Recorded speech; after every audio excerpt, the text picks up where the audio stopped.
kita lanjut ke topik selanjutnya, yaitu adalah pendekatan parametrik. Ya. Nah, di pendekatan parametrik ini, seperti yang sudah saya pernah bahas, bahwa distribusi dari model dan distribusi dari parameter risiko kita itu diketahui atau diasumsikan, walaupun parameternya itu tidak diketahui. Dan parameternya itu akan kita cari tahu lewat data-data yang diberikan.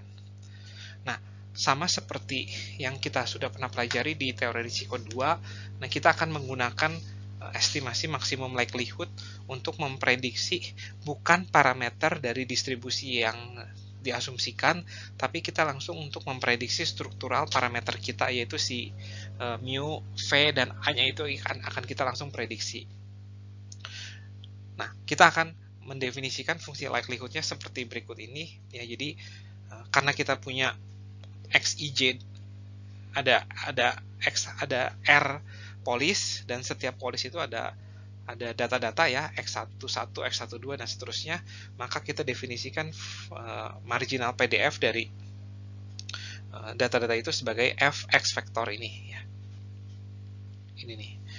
Dan kemudian kita gunakan ini karena mereka kan bersyarat terhadap theta, jadi kita akan ubah ini menjadi seperti ini nih. Ya, jadi seperti ini. Dan lagi-lagi ini tuh adalah kumpulan dari data ya, maka kita akan ubah ini menjadi perkalian antara setiap datanya. Nah, seperti ini. Nah, jadi setelah kita mendapatkan ekspresi dari L, nah kita bisa cari log likelihood-nya, yaitu log L gitu. Dan kita akan maksimumkan L atau log L terhadap parameter struktural kita ya. Dan mudah-mudahan kita bisa mendapatkan mu dan v dan a-nya itu. Nah, jadi sebenarnya pendekatan parametrik sesimpel ini, walaupun dalam kenyataannya tidak sesimpel ini, tapi ini adalah garis besar dari pendekatan parametrik. Nah, habis ini akan ada langsung satu contoh soal. Semoga dari contoh soal ini menjadi lebih jelas. Nah, untuk pertama contoh soal ini adalah kasus Bullman. Jadi NI-nya sama semua yaitu N, dan MIJ-nya itu sama semua yaitu 1. Nah, jadi misalkan distribusi modelnya itu adalah distribusi frekuensi, yaitu distribusi Poisson bersyarat theta i, dan theta i-nya atau distribusi dari parameter risiko kita itu adalah berdistribusi eksponensial dengan min-nya adalah mu. Nah, kita ingin mencari tahu estimasi dari mu topi, v topi, dan a topi, dan kemudian kita akan cari tahu premi credibility untuk suatu polis tahun depan ya. Kita akan langsung bentuk aja fungsi likelihood-nya itu seperti apa. Jadi kita mulai dari L. L itu adalah perkalian antara fxi ya. Xi ini vektor ya. Dan setiap fxi itu adalah integral dari 0 sampai tahingga. Kenapa 0 sampai tahingga? Karena eksponensial distribusi eksponensial kan supportnya itu dari 0 sampai tahingga ya. Jadi fxij bersyarat theta i, xij bersyarat theta i dikali distribusi dari eksponensial yaitu 1/mu ya, e pangkat min theta per mu d mu ya. Ya. Semoga cukup jelas nih kenapa saya bisa mendapatkan seperti ini ya. Dan kemudian yang bagian ininya itu adalah akan saya kalikan semua ya. Ya, akan saya kalikan semua karena ada datanya kan ada banyak. Untuk setiap i kan ada n data ya. Ini menjadi i sama dengan 1 sampai r 0 sampai tahingga, ini adalah pi, ini dari j dari 1 sampai n, fxij bersyarat theta i ini ya, dikalikan 1/mu e pangkat min theta per mu d mu. Dia theta harusnya, sorry ya, ini harusnya dia theta. Nah, sekarang distribusi dari ini pun sudah diketahui ya, yaitu adalah Poisson. Akan saya substitusi sekarang. Berarti pi i sama dengan 1 sampai r hingga ini adalah Poisson. Poisson itu adalah ini ya, e pangkat Poisson theta i, berarti e pangkat theta i. Kemudian ini adalah datanya ya, xij pangkat harusnya theta i ya, theta i pangkat xij ya, theta i pangkat xij dibagi xij faktorial, dan ini adalah dikalikan ya, dari j dari 1 sampai n. Nah, saya langsung aja kalikan semua, berarti kita punya e pangkat min n theta i ya. Kemudian ini punya theta i pangkat xij nya kan kita kalikan semua, berarti ini menjadi jumlah ya, jadi sum ya, xij terhadap j ya. Nah, dibagi dengan, nah ini kita kalikan semua ya, jadi xij faktorial kita kalikan semua, pi j sama dengan 1 sampai n, xij faktorial kita kalikan semua. Nah, ini kita kalikan dengan 1 per mu m pangkat min theta per mu d theta. Nah, ini adalah fungsi likelihood-nya, sama seperti ketika kita ingin mencari distribusi posterior. Nah, fungsi likelihood ini tuh tidak tergantung dari konstan ya. Jadi konstannya itu bisa kita buang ya. Jadi seperti yang ada di bawah ini tuh bisa kita buang karena fx sama dengan 20x gitu, sama fx sama dengan x, 20-nya itu tidak mempengaruhi nilai maksimum dari si fx gitu ya. Jadi konstannya itu bisa kita buang. Oleh karena itu, ini saya hapus lagi. Ini menjadi seperti ini. Jadi L-nya itu adalah kurang lebih seperti ini ya. Nah, ini mu-nya bisa saya bawa keluar ya. Jadi 1 per mu pangkat R, walaupun 1 per mu pangkat R-nya bisa kita buang sih gitu ya. Dan kemudian pi-nya tetap i dari 1 sampai R, integralnya dari 0 sampai theta hingga. Nah, ini sama ini sama-sama bisa saya gabungkan ya. Yaitu adalah e pangkat min theta i itu adalah n ditambah 1 per mu ya, n ditambah 1 per mu. Kemudian saya punya theta i pangkat, saya langsung ini menjadi alpha i ya, jadi alpha i ini d theta ya. Nah, dengan alpha i-nya itu adalah ini, alpha i-nya itu sigma xij i dari 1 j dari 1 ya sampai n. Nah, itu ini distribusi eksponensialnya salah ya, ini harusnya ada 1 per mu dikalikan tetanya ya. Enggak, benar sih, tapi ini enggak ada tetanya. Oh, sorry, ini saya kurang 1, berarti ini harus ada tambah 1 ya. Nah, ini. Nah, tujuannya biar ini menjadi distribusi gamma sih tujuannya ya. Menjadi fungsi gamma ya. Jadi ini saya Li-1, oleh karena itu alpha i-nya tuh saya tambahin 1 di sini. Nah, semoga cukup jelas. Akan saya lanjutkan di slide berikutnya ya. Berikut adalah yang sudah disederhanakan ya. Jadi fungsi likelihood yang sudah disederhanakan. Sekarang kita akan sederhanakan lebih lanjut dengan cara memisalkan variabel ya. Di sini saya akan misalkan U itu adalah ini, theta i n ditambah 1 per mu ya. Kita punya du adalah d theta i n ditambah 1 per mu. Oleh karena itu, kita punya 1 per mu pangkat R.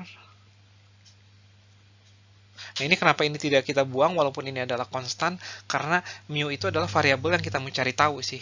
Jadi kita nggak akan buang. Nah, theta i-nya kita akan ubah menjadi U dibagi n per 1 per mu.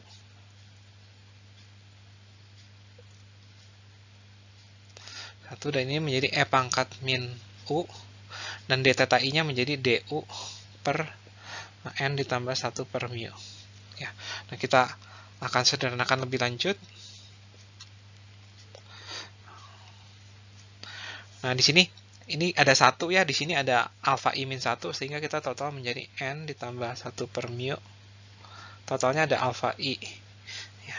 Terus integral 0 sampai theta hingga U alpha i min 1 e pangkat min U du.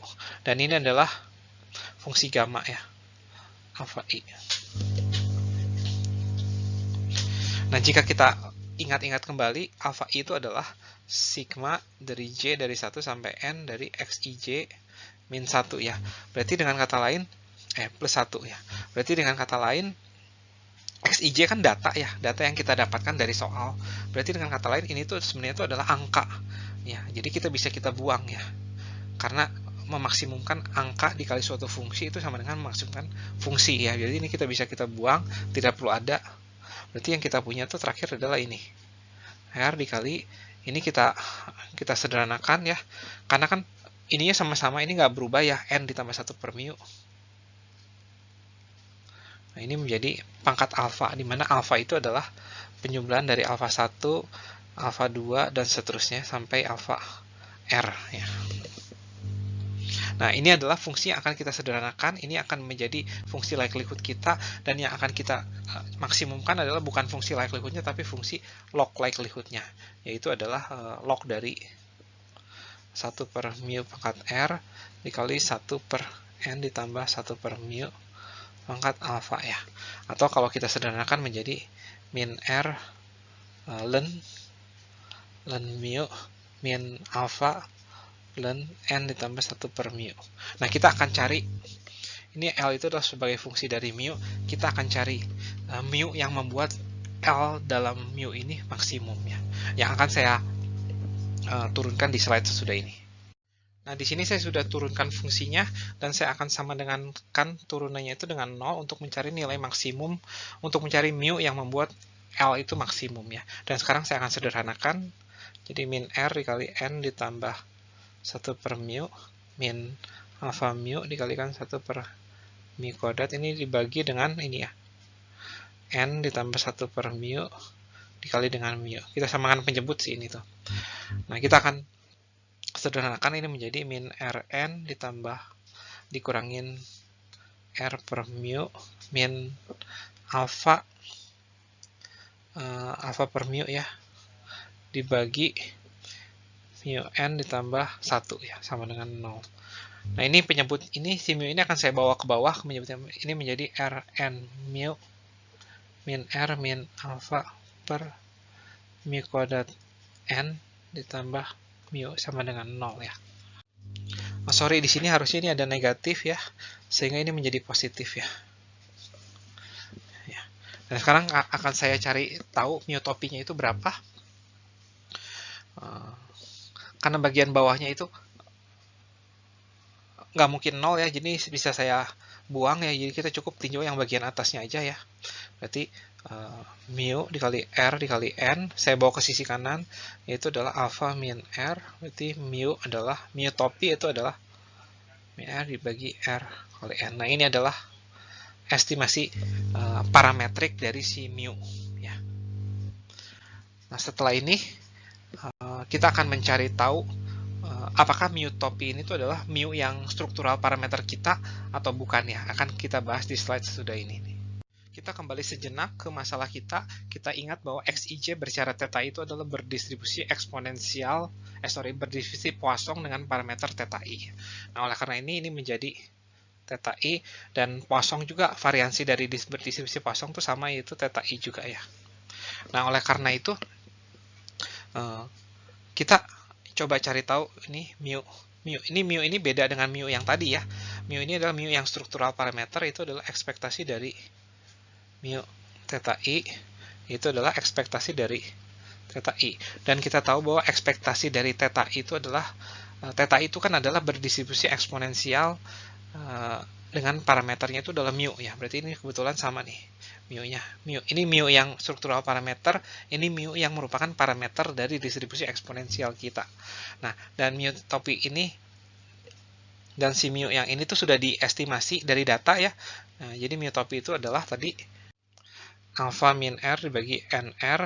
Oleh karena itu struktural parameter kita juga sama ya, yaitu adalah alfa min R dibagi N dikalikan R ya. Ini harusnya dikali ya. Nah, sekarang kita cari tahu V. V itu adalah ekspektasi dari V theta i, dan ini adalah kebetulan ini sama.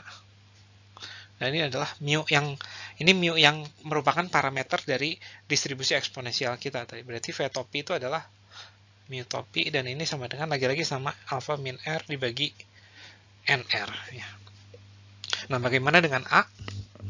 Nah, A itu adalah variansi dari XIJ bersyarat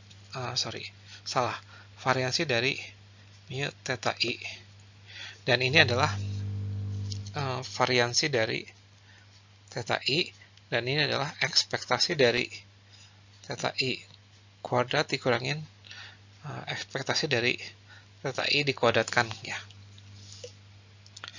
Dan ini bisa kita cari tahu,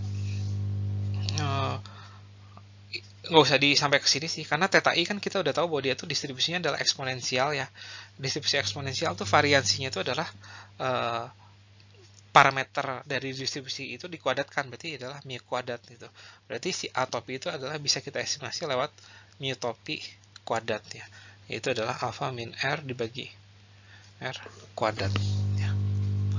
Nah, semoga cukup jelas ya bagaimana mencari mu topi, V topi, dan A topi. Dan dari sini kita bisa hitung Z-nya, yaitu adalah jumlah data dibagi jumlah data ditambahkan dengan V topi per A topi ya. Ini Anda akan mendapatkan Z-nya. Dan premi credibility untuk tahun depan itu bisa dicari lewat ini ya. Jadi P sama dengan Z dikalikan XI bar ditambah 1 min Z dikalikan X bar ya. Nah, XI bar itu adalah rata-rata dari grup ke I ya, sementara X bar itu adalah rata-rata dari data keseluruhan. Nah, semoga cukup jelas perhitungan yang telah kita lakukan dengan memanfaatkan fakta bahwa distribusi dari distribusi model dan distribusi parameter risiko itu diketahui ya. Nah, semoga cukup jelas ya.